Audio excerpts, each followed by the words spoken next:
movie starts and we see a diner. A man named Charlie walks in and takes a seat. A waitress named Anna comes over to take his order. Charlie asks her to sit down with him so they can talk and get to know each other. Anna feels uncomfortable and says no, telling him she does not know him. She gives Charlie his coffee and walks away. Charlie finishes his drink and leaves. A little while later, Anna finishes her shift and locks up the diner. As she steps outside, she notices Charlie standing there smoking a cigarette. A bad feeling comes over her, but she pushes it aside and keeps walking. Then Charlie steps in front of her and offers her a cigarette. Anna says no and tries to keep moving, but Charlie starts following her. The fear she was trying to ignore comes rushing back.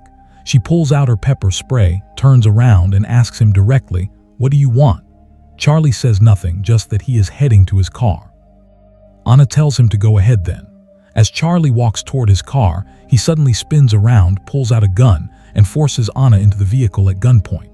Anna is trembling with terror and begs him, "Please let me go. I have a little daughter." Charlie ignores her completely and asks her in a cold and unsettling way whether she has ever been with a man as good-looking as him. Anna tries to think fast. She tells him no, but that she wants to be with him. She says, "Please let me go today, and tomorrow they can go to a nice dinner together." She tells him she will dress up for him, they can go for a walk, but please, she does not want to die. Something shifts in Charlie's mind. He raises the gun and shoots Anna in the stomach, but then something impossible happens. The scene cuts and Charlie is suddenly back in the past. Not years back, not days back. Just 1 hour. Right back to the moment he first walked into the diner. Standing right in front of him, completely alive and unharmed, is Anna. Charlie cannot believe what he is seeing. He has no idea what just happened or how he ended up back here. He leaves the diner first, confused and disoriented. When he comes back in, he notices that every single person in the diner is sitting in the exact same spot, saying the exact same things as before. He sits down at the same table. Anna comes to take his order exactly as before. He asks her the date and time. She tells him. He then asks if she remembers him at all. Anna looks surprised and asks whether they have met before. Charlie is completely baffled. He places his order. After she leaves, he walks over to the quiet man sitting across from him and tries to start a conversation. But the man does not respond at all. It is as if Charlie does not exist to him. Charlie gives up and returns to his seat. Then everything plays out the same way. Charlie stands outside after Anna's shift. He offers her a cigarette. She takes out her pepper spray. He tells her to walk to his truck and then pulls out his gun the exact same way with the exact same words. He takes her to the car and kills her again. And the moment she dies, Charlie is thrown back 1 hour into the past again. This time, something breaks inside him. He walks back into the diner and sees Anna alive and serving customers, and he completely loses control. He starts screaming at everyone, telling them they are messing with him. He thinks Anna must be faking her injury and is just pretending to be fine. He pulls out his gun and demands she show him her stomach where he shot her. But Anna is perfectly fine and has no idea what he is talking about. The people inside the diner see a man pointing a gun at a waitress, and one of them shoots Charlie to protect her. The moment Charlie dies, he wakes up back in the diner 1 hour earlier. He is furious. He shouts at the man who shot him, telling him he shot him. But the man has absolutely no memory of any of it and stares at Charlie like he is insane. Charlie storms out to his truck, starts the engine, and tries to drive away and never come back. But the loop resets and he finds himself right back inside the diner again. He tries running away in every direction, in every way he can think of.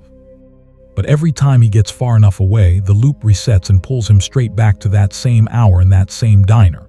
Charlie slowly and horrifyingly understands that he is trapped. There is no way out, and something snaps in him completely. He pulls out his gun and starts shooting everyone inside the diner. The loop resets. He tries something different. The loop resets.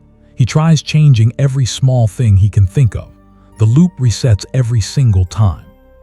Charlie realizes that no matter what he does to disturb or escape the situation, the loop will always reset and drag him back to the beginning. So this time, he decides to do nothing.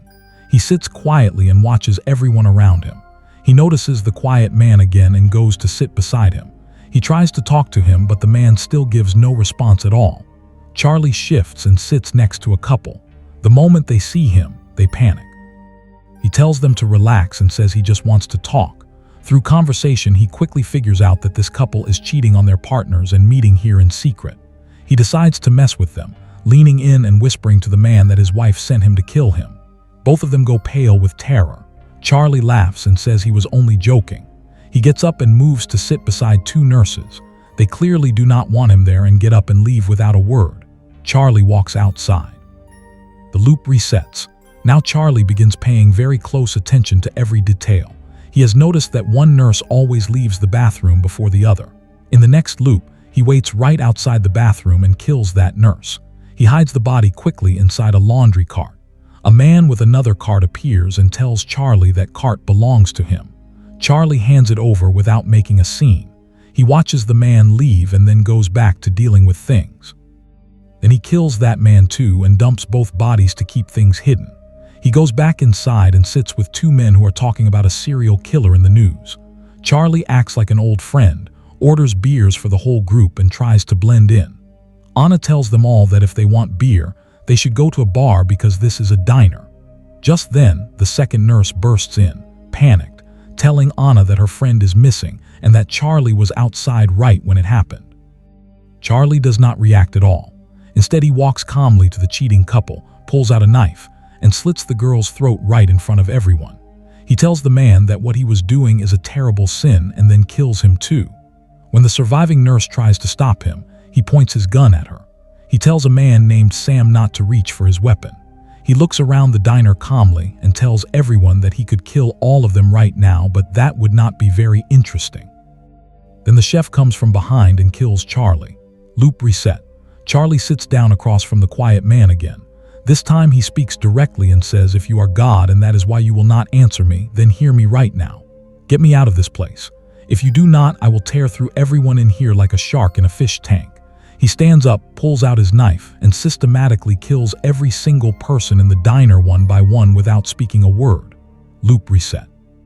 This goes on across countless loops. Sometimes Charlie kills everyone. Sometimes the chef fights back and kills Charlie first. Sometimes other things happen. But the loop always resets, always. Charlie is a violent and deeply disturbed man who takes genuine pleasure in hurting people, and inside this loop, he has tried every possible way to cause destruction. He has killed everyone in the diner in every way he can imagine. He has run every experiment he can think of. And slowly, after an enormous number of loops, something changes. Charlie gets bored. The violence stops giving him anything. He starts to feel the weight of all of it pressing down on him.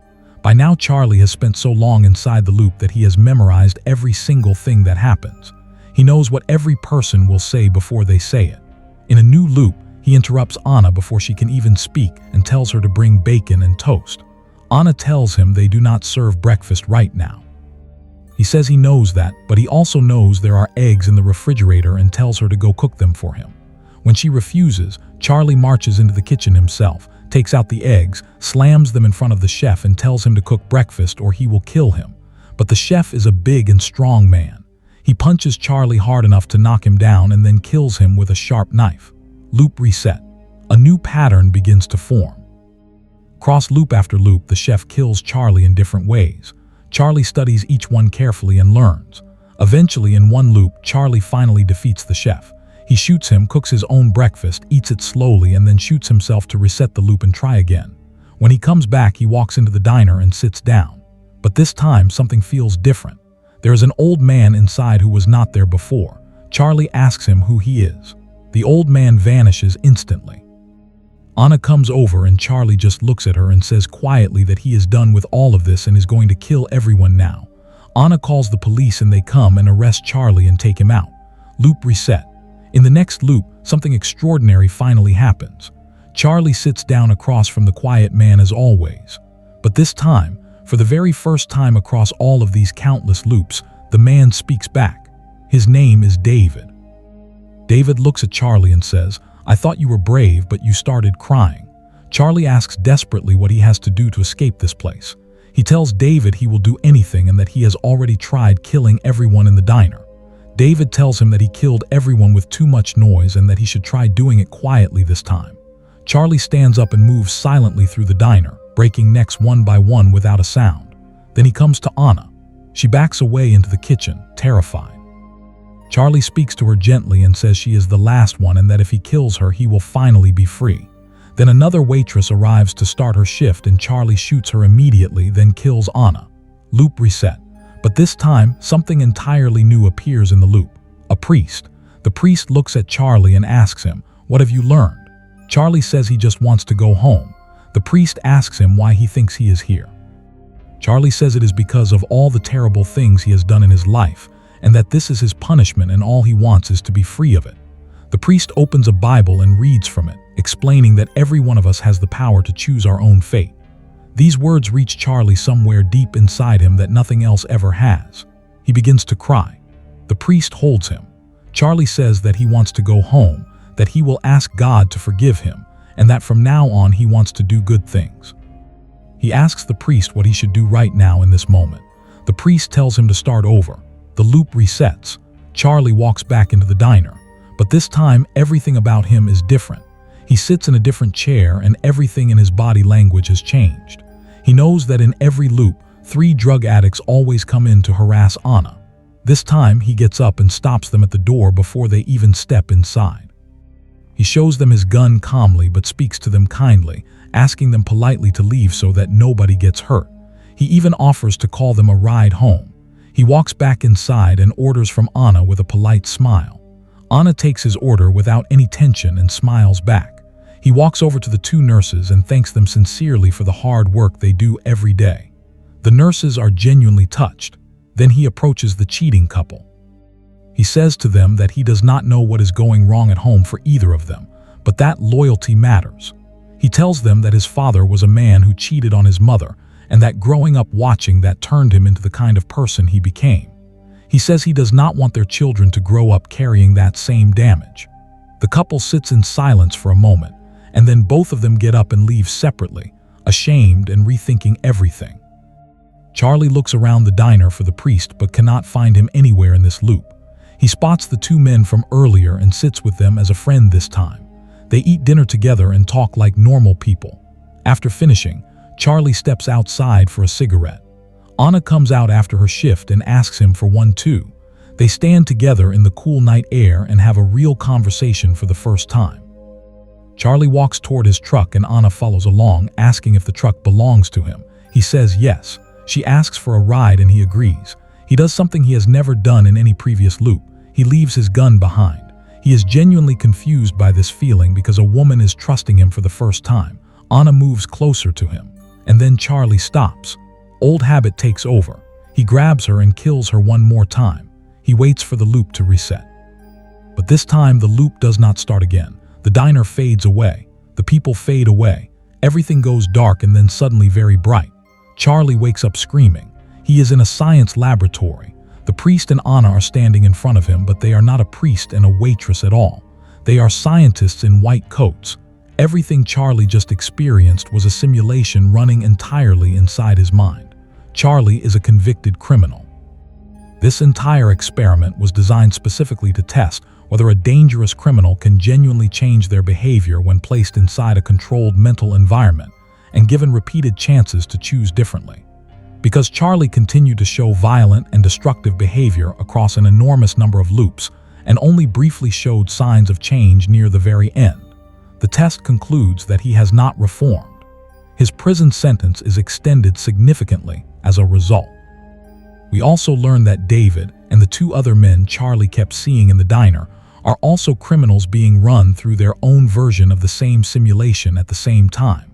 Their mental environments occasionally overlapped and bled into each other, which is why Charlie could sometimes interact with them. The scientist who designed and led this project presents it publicly to the world. She explains that this simulation technology could revolutionize the justice system by giving authorities the ability to test whether dangerous criminals have truly changed before deciding whether to release them back into society. It would protect innocent people from those who have not genuinely reformed. But not everyone supports the project. Critics argue that running a person through a violent and psychologically brutal simulation over and over again amounts to a form of mental torture that no justice system should be allowed to inflict on anyone, no matter what they have done. The debate is left unresolved. In the final scene of the film, Charlie is put back under sedation and returned to the simulation. But this time, something is going wrong. The repeated exposure to the brutal loops has done real damage. Blood begins leaking from Charlie's eyes. His brain is beginning to fail. The drug pulls him under and Charlie finds himself back in the diner. The loop begins one more time, and the movie ends. If you enjoyed this video, hit the like button right now and subscribe so you never miss any of our movie recaps. Drop a comment below saying next movie so we know which story you want us to cover next. Thanks for watching, and we will see you in the next one.